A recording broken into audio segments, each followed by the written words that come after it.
Assalamualaikum warahmatullahi wabarakatuh. Selamat pagi dan salam sejahtera untuk kita semua. Nah, semoga kita semua selalu diberikan kesehatan dan keselamatan dalam menjalani hidup. Pada hari ini Ibu akan menjelaskan tentang kompetensi dasar yang kedua, yaitu tentang meringkas teks eksplanasi. Di sini meringkas teks eksplanasi terdapat 3 poin, yaitu ide pokok teks eksplanasi, yang kedua ringkasan teks eksplanasi, dan ketiga langkah-langkah meringkas teks eksplanasi. Nah, baik, pertama Ibu akan menjelaskan tentang ide pokok teks eksplanasi.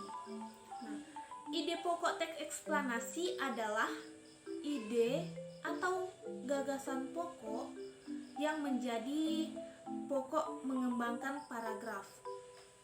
Nah, ide pokok tersebut biasanya bisa berada pada bagian awal, akhir, maupun menyebar di seluruh paragraf.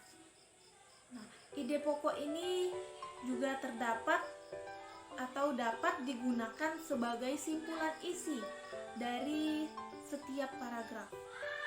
Itu adalah ide pokok teks eksplanasi. Yang kedua adalah ringkasan teks eksplanasi.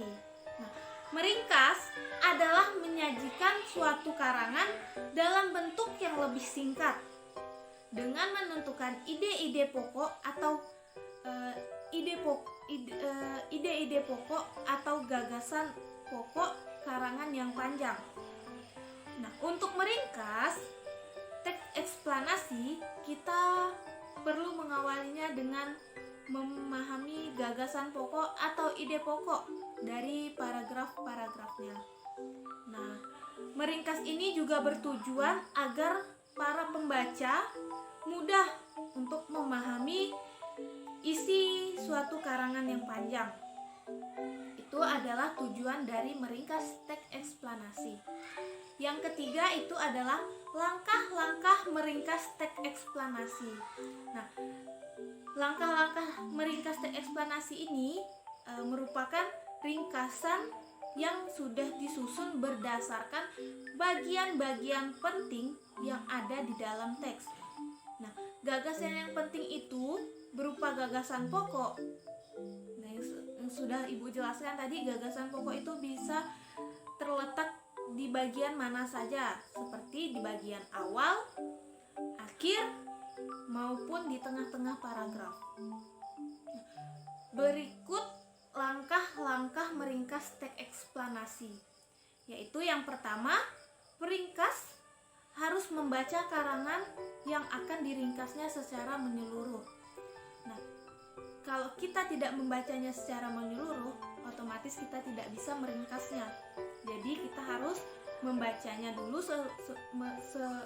menyeluruh, baru kita bisa meringkas teks tersebut.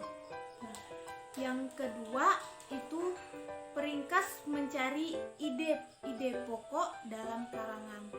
Nah, ide-ide pokok ini biasanya terdapat di dalam paragraf bagian awal, akhir, maupun di mana saja, baik itu awal maupun di akhir.